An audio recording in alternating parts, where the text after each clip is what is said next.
एक दिन बच्चों ने पिकनिक जाने की बात कही। यह सुनते ही गीता की रूह कांप गई, क्योंकि उसे एक पुराना किस्सा याद आ गया।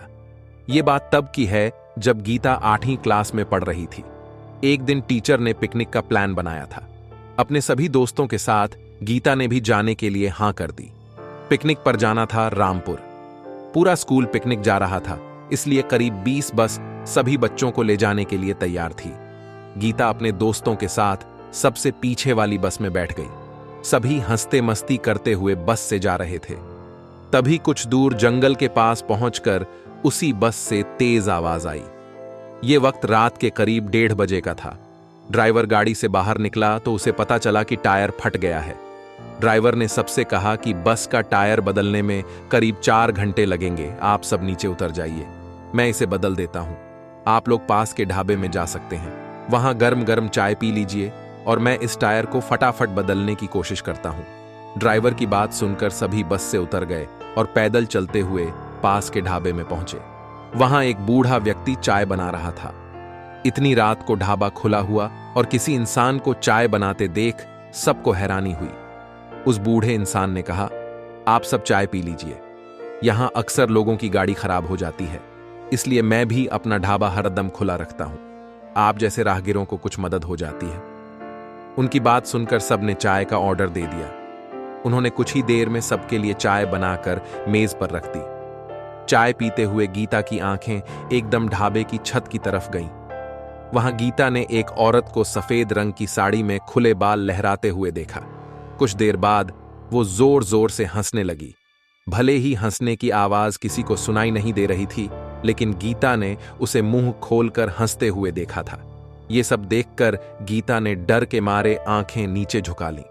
कांपते हुए किसी तरह से गीता ने चाय दोबारा पीना शुरू ही किया थी कि उसी वक्त जोर जोर से किसी के चिल्लाने की आवाज जंगल की ओर से आई। ढाबे में बैठे हुए सभी बच्चे और टीचर उस आवाज को सुनकर डर गए। सबको डरा हुआ देखकर उस बूढ़े इंसान ने कहा कि मैं देखकर आता हूं, क्या हुआ है, आप लोग यहीं बैठे रहो। इतना कहकर वो आवाज की तरफ बढ़ गया। तभी एक लड़की को खून की उल्टी लगातार होने लगी। उसको देखकर सबकी हालत और खराब हो गई।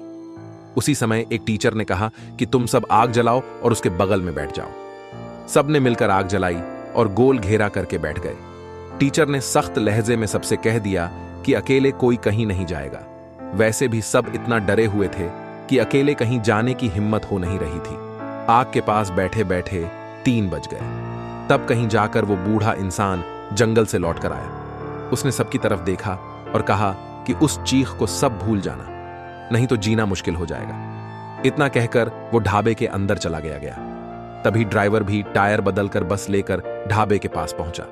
सभी लोग भगवान का नाम लेते हुए उस बस में बैठ गए। टीचर ने बस में बैठते ही सबको कहा कि कोई एक दूसरे से बात नहीं करेगा, सीधे सब सो जाओ।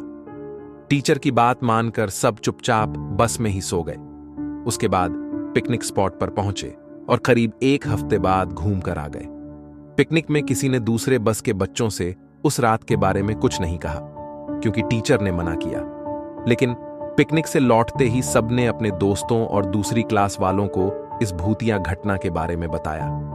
आज पिकनिक का नाम सुनते ही यही भूतिया ढाबे की कहानी गीता के मन में आ गई और बच्चों को पिकनिक भेजने से उसे डर लगने लगा। कहानी से सीख, बीती घटनाओं को भूल जाना ही अच्छा है, नहीं तो जीवन भर वो घटना डराती रहती है। यदि आपको वीडियो पसंद आई तो वीडियो को लाइक करें और ऐसी ही वीडियो देखने के लिए हमारा चैनल सब्सक्राइब करें।